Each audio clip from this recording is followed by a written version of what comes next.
Georgina Giraldi pertenece al Colegio de Farmacéuticos de Córdoba, lidera esta institución y está con nosotros. Muy amable, gracias Georgina, ¿cómo estás? Buenos días. Buen día. ¿Cómo estás? Bueno, muchas gracias por atendernos. Escuchabas lo que comentábamos recién. ¿Qué ha pasado en el marco de la cuarentena? ¿Cuáles son las drogas que más se están vendiendo? ¿Ustedes tienen un registro al respecto? Sí, tenemos un relevamiento con respecto a la cantidad de unidades dispensadas y la mayoría de los grupos con acciones terapéuticas mantuvieron la dispensa de unidades, pero llama la atención que los medicamentos para el sistema nervioso central, los ansiolíticos, los antidepresivos, los medicamentos para provocar el sueño, tuvieron un aumento en cantidad de unidades del 4%. Eso, si nosotros tenemos en cuenta cómo han venido comportándose la dispensa de la cantidad de unidades, significa algo bastante importante.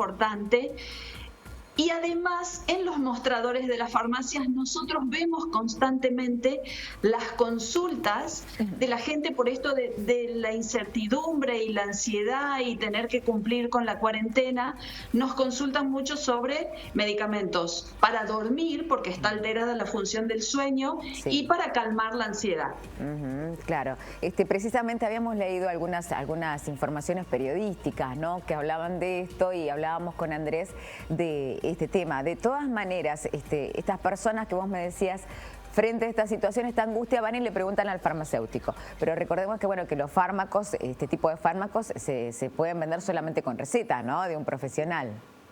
Y ese es el otro punto. Por eso no aumentó tanto la dispensa como la cantidad de consultas, porque muchas nosotros las derivamos con productos naturales. El tema es que después conseguir esas recetas se dificultó porque no atendían los médicos presencialmente. Con el Ministerio de Salud de la provincia se hizo una resolución desde el Colegio de Farmacéuticos para que pudiéramos aceptar las recetas que le enviara el médico por WhatsApp o por mail al paciente para que pudiera adquirir su medicación. Así que fue también toda una reestructura porque inclusive las personas que ya los venían tomando habitualmente no podían conseguir la receta y tenían que cortar sus tratamientos. Son medicamentos que necesitan sí o sí de receta cada vez que vayan a ser dispensados. Entonces, bueno, tratamos de buscar la mejor manera posible para que puedan acceder, pero si no podían acceder a una receta con productos naturales, tratamos de compensar esa situación. Georgina, tengo dos preguntas para hacerte. Una es, hubo un momento, sobre todo al inicio de la cuarentena, que hubo un aluvión de compras y hubo faltante también de ibuprofeno, ¿no?, donde se decía que podía calmar o controlar esta enfermedad. ¿Sigue esa situación? Y la otra pregunta que te quiero hacer es, ¿cómo estamos, en qué estado estamos de la virtualización de las recetas digitales que han tomado tanta necesidad en este momento vinculado a lo que venías mencionando, ¿no? Sí, al principio, como iban a tener que cumplir con la cuarentena, iban a las farmacias para proveerse de medicamentos por las dudas después no pudieran tenerlo. Lo de mayor venta fue el paracetamol. El ibuprofeno después en algún momento dijeron que era contraproducente, entonces se enfocaron absolutamente las compras en adquirir paracetamol. Bueno, y un antibiótico lo solicitaban mucho también de venta bajo receta, pero era uno de los tratamientos que se decía al principio.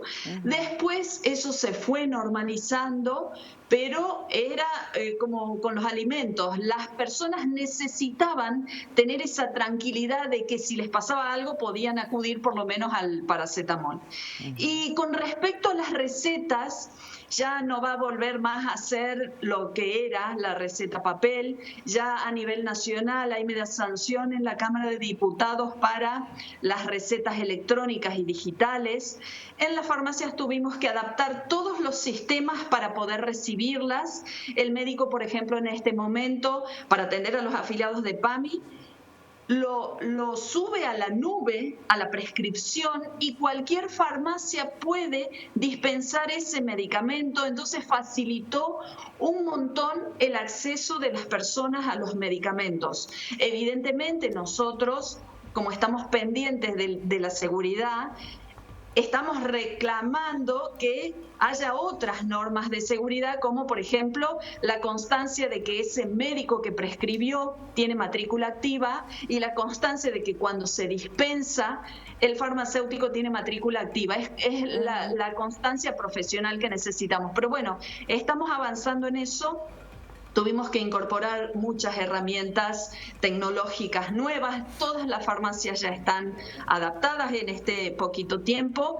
Por eso ahora me parece que se viene cada vez más el uso de la receta electrónica y digital. Llegó para quedarse, está bueno. Sí, Está bueno. sí, adaptándonos a esta y volviendo a esta nueva normalidad, como le decimos, ¿no? Incorporando estos nuevos hábitos, estas nuevas formas. Georgina, muchas gracias por habernos acompañado, por atendernos y por contarnos esto que también sin duda tiene que ver con lo que está sucediendo con un termómetro de cómo vamos transitando esta cuarentena. Muchas gracias a ustedes.